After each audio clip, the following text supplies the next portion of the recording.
আর সেই দিন আরো ভয়াবহ হবে। কোন দিন ভয়াবহ হবে? আপনি জার্মানিতে খোঁজ নেন, ফ্রান্সে খোঁজ নেন, যে কোনো প্রবাসী ভাইয়ের কাছে, যে মুসলমানের সন্তান যদি স্কুলে যায় আর স্কুলে যদি তাকে সমকামিতা শেখানো হয়, আর বাবা যদি এই সমকামিতার প্রোটেস্ট করে, যেটা আমাদের দিনে হারাম, বা বাবা যদি সন্তানকে শাসন করার চেষ্টা করে, আর ওই সন্তান যদি স্কুলে গিয়ে শিক্ষককে বলে যে আমার স্কুলে যেটা শেখানো হচ্ছে বাবা তার বিরোধিতা করতেছে এবং আমাকে এটা করতে দিচ্ছে না বা মানতে দিচ্ছে না, সাথে সাথে গভর্নমেন্টের পক্ষ থেকে পুলিশের মাধ্যমে ওই সন্তানকে বাপ মা থেকে আলাদা করে দেওয়া হবে, সন্তানকে সেফ হোমে রাখা হবে। মাসে একদিন, বছরে একদিন সন্তানকে আপনি দেখতে পাবেন, সন্তানকে আপনি শিক্ষা দিতে পারবেন না। সন্তান জন্ম দিয়েছেন আপনি, সন্তানের পিছনে খরচ করছেন আপনি, খাওয়াচ্ছেন আপনি, কিন্তু সন্তানকে শিক্ষা দিবে, মানুষ করবে স্বয়ং ইবলিস নিজে। সেই ভয়াবহ দিন এখনো আসেনি। ওই ভয়াবহ দিন আসার আগে এখনো যতদিন আপনাদের মসজিদগুলো আছে, এই মসজিদগুলোতে দিন শিক্ষার ব্যবস্থাকে শক্তিশালী করেন।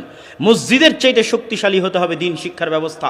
এমনও বহু মসজিদ গেছি আমাদের 157-58 মসজিদের সফরের মধ্যে, যেই মসজিদগুলোতে এসি আছে, টাইলস আছে, সব কিছু আছে, কিন্তু দিন শিক্ষা, কোরআন শিক্ষার ব্যবস্থা নাই। আবার জিজ্ঞেস করলে কমিটি বলে যে অর্থনৈতিক সমস্যা। তখন আমি কমিটিকে বলেছি আপনার এসি বিক্রি করলে 1 বছর মক্তব চলবে, আর আপনার এসি বিক্রি করা শেষ হয়ে গেলে মসজিদের দেওয়াল থেকে টাইলস খুলে বাজারে বিক্রি করবেন, ওইটা দিয়ে আর কিছুদিন মক্তব চলবে। টাইলস খুলে বিক্রি করা হয়ে গেলে যে ফ্যানগুলো লাগিয়ে রেখেছেন, এই ফ্যানগুলো খুলে বাজারে বিক্রি করবেন, আর কিছুদিন মক্তব চলবে। তারপরে যে মাইক আর ব্যাটারিটা আছে ওটাও খুলে বাজারে বিক্রি করে দিবেন, আর কিছুদিন মক্তব চলবে। তবুও আপনি মসজিদে যা লাগিয়েছেন তার চাইতে শিক্ষা বেশি জরুরি।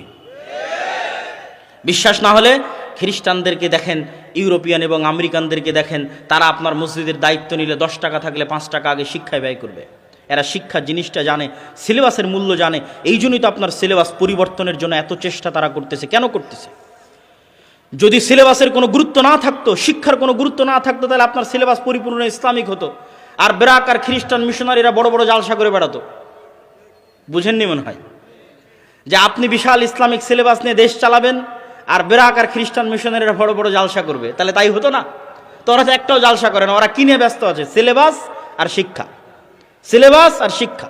তাহলে আপনি কি স্বর্ণের মসজিদ দিয়ে পানি খাবেন? স্বর্ণ দিয়ে মসজিদ বানিয়ে, স্বর্ণ দিয়ে মাদ্রাসার বিল্ডিং বানিয়ে, স্বর্ণ দিয়ে রাস্তাঘাট বানিয়ে ধুয়ে পানি খাবেন, যেখানে যেই মসজিদের আশেপাশে জুয়াখোর, মদখোর, গাঞ্জাখোর, free fire, PUBG, TikTok, reels ইত্যাদি নেশাগ্রস্ত যুব সমাজে পরিপূর্ণ হয়ে গেছে। এই মসজিদ বিরান পড়ে থাকবে। বিরান পড়ে থাকা মসজিদ দেখে এসেছে, আপনিও দেখতে পারেন। স্পেনের কর্ডোভা, গ্রানাডায় মুসলমানেরা 800 বছর শাসন করেছে। কর্ডোভার জামে মসজিদে